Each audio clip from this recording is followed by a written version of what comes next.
రోజులు ఎప్పుడూ ఒకేలాగా ఉండవు.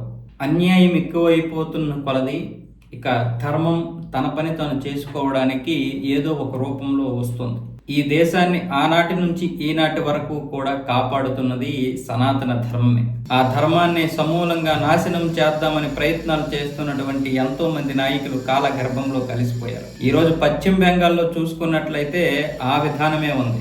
అలాగే తమిళనాడులో కూడా జరుగుతోంది. అయితే దాదాపు ఒక 3-4 దశాబ్దాలుగా పశ్చిమ బెంగాల్లో అటు కమ్యూనిస్టులు ఇటు పశ్చిమ బెంగాల్ ముఖ్యమంత్రి మమతా బేగం హిందువులకి చేసినంత అన్యాయం ఎవరికీ చేయలేదు. పూర్తిగా హిందూ సమాజాన్ని నాశనం చేద్దామనుకుని హిందువులు కూడా భాగస్వాములుగా చేస్తే సెక్యులర్ ముసుగులో ఉన్నటువంటి హిందువులు కూడా వాళ్ళకి వత్తాసు పలికారు. అయితే ఇప్పుడు ఆ అన్యాయాలు, అధర్మాలు, దౌర్జన్యాలు తెలుస్తున్నాయి కాబట్టి హిందువుల్లో కూడా మార్పు వచ్చింది. మొన్న ముర్షిదాబాద్ రెజీనగర్లో టీఎంసీకి చెందినటువంటి ఒక ఎమ్మెల్యే హుమాయూన్ కబీర్ అనే వ్యక్తి బాబ్రీ తరహా మసీదు నిర్మిస్తామని అనగానే టీఎంసీ నాటకాలాడి అతన్ని సస్పెండ్ చేసింది కానీ అతడు చేపట్టినటువంటి ర్యాలీకి అనుమతులు ఇచ్చింది.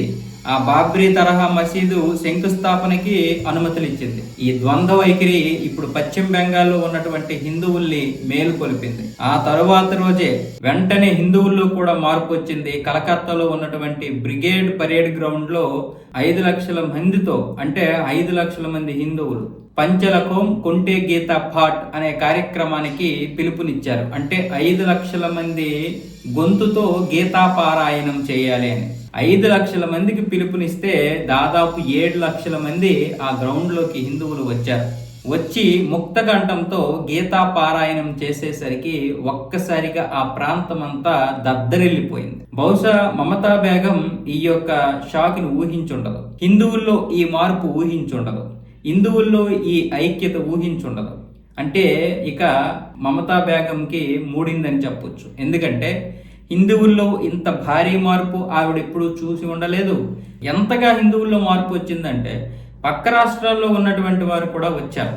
అంటే బీహార్లో ఉన్నటువంటి హిందువులు వచ్చారు. అటు నుంచి చూసుకున్నట్లయితే సిక్కింలో, అస్సాంలో ఉన్నటువంటి హిందువులు కూడా వచ్చి ఈ యొక్క కార్యక్రమంలో పాల్గొన్నారు.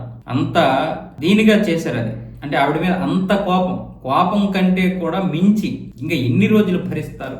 ఏ తప్పులైనా సరే ప్రతి దానికి ఒక ఎక్స్పైరీ డేట్ ఉంటుంది. ఇప్పుడు ఆ తుది గడువు మమతా బేగంకి వచ్చేసింది. అది ఎస్ఐ రూపంలో ఒకవైపు, ఇలా హిందువుల్లో ఐక్యత రూపంలో మరొక వైపు, ఇంకొక వైపు చెప్పాలనుకుంటే బాబ్రీ మసీదు నిర్మించడం వల్ల దేశంలోనే ఆవిడకి ఏదో ఒక రోజు మూడుతుంది.